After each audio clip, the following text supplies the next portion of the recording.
in this room with all those scary people. I must be pretty dumb to risk this, right? Right? I must be pretty dumb. I've done some dumb things. I'm going to tell you about one of them.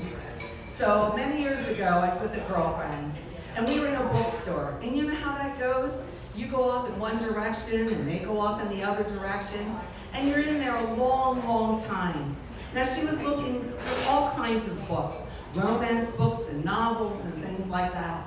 And I was looking for information because I have 3 kids. And if I have downtime, I want to read something that's going to teach me something. So I was in another corner. I was in a New Age corner. And right next to the New Age corner, there was a table. And on it, I picked up a book. And it was, Make Yourself Rich. Do some mining for gold.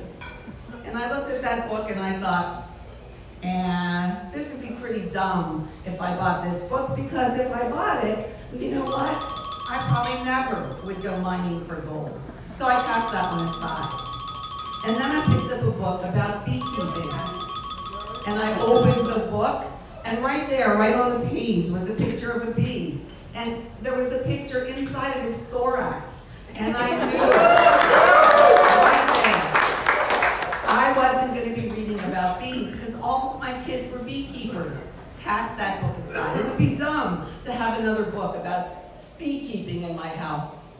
And so I picked up a third book. And it was all about managing a house, keeping things all together in your house with your children. Now, I have 3 children, right? I have 3 children. But this was a book written by somebody who had 11 children. 11 children. And I knew, because my last child was born when I was 42, that I wasn't going to be having any more children.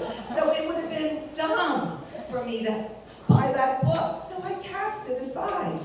And the next book I picked up was all about communicating with the dead.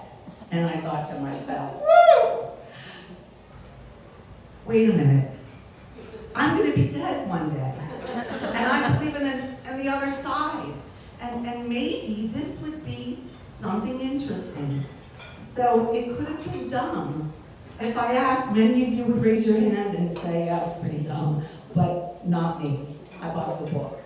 And for a long time, it sat on the shelf. And one day I opened it up, and in that book, there was a paragraph about talking to the dead and using this technique called automatic writing.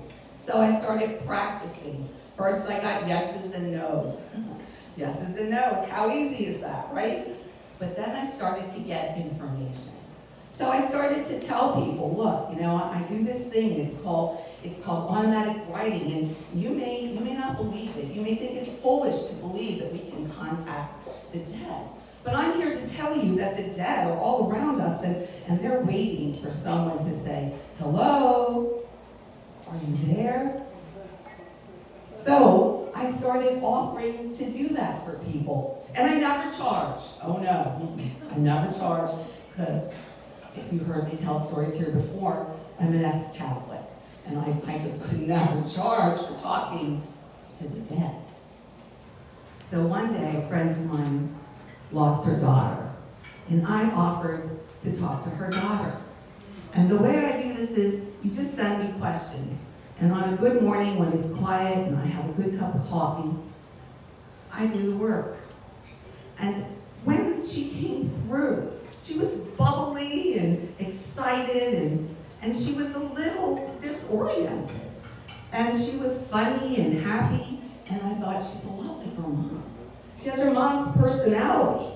And then we talked a little bit more, and it seemed to me like she was a little bit attention deficit or something. I mean, she was here, and then she was there, and really she was up there. So I wrote everything down, because that's the way they tell you to do this. And then she started talking about floating. And I thought, well, floating, that's the way her mom's going to know that she really came through, right? Maybe she's a swimmer. Maybe she was a great swimmer. All I knew was that she was 32 and she was gone. So I answered all the questions, and I could still feel that energy of being connected to the other side when we were all done. And the way I do this is I call up the person and I read the question and read the answer, and then I rewrite it all over and I send it through the mail, just in case you want a copy, unless you think it's dumb and you throw it in the trash can. So I called my friend up and I said, so she's a lot like you, wasn't she? She has your personality. And she said, oh yes, very much so. I said, and she's fun. I just got this youthful, fun, happiness. And she said, oh yeah, that was her.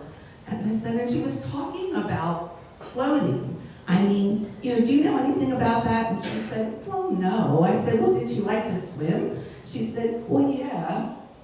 And she waited, and I thought, boy, I feel really dumb, because there's nothing here that's letting her know that I think I really talked to her daughter. And then I said, well, was she attention deficit? And she said, oh no. And then she got really quiet. And she said, well, I did find medicine in her medicine chest, and it did say it was for attention deficit. So maybe she got diagnosed with that as an adult. She never shared that with me. And I said, and the swimming thing, did she learn to swim young? And she said, oh yeah, she was always in the water. And she said, but the floating, I don't really remember floating. And then she got really quiet. And she said, but wait a minute. My other daughter and I, when we were cleaning out her apartment, she said, well, we did find these certificates, and they were for floating. It seems that there's a deprivation tank, one of those tanks that they put you in where all sight and sound and everything else is on, and you just get to be there.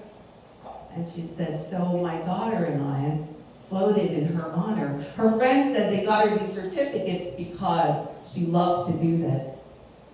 Oh, I said. And we went on with the questions. She liked to float. And so I just want you to know that, like, if one of those dumb books, you bump into them, you knock them off the table, you pick them up, take them home, because you never know what you're going to learn. I still do this, talking to the dead, and I still don't charge, because you know what? You got to be pretty dumb to pay somebody to talk to the dead for you, don't you think?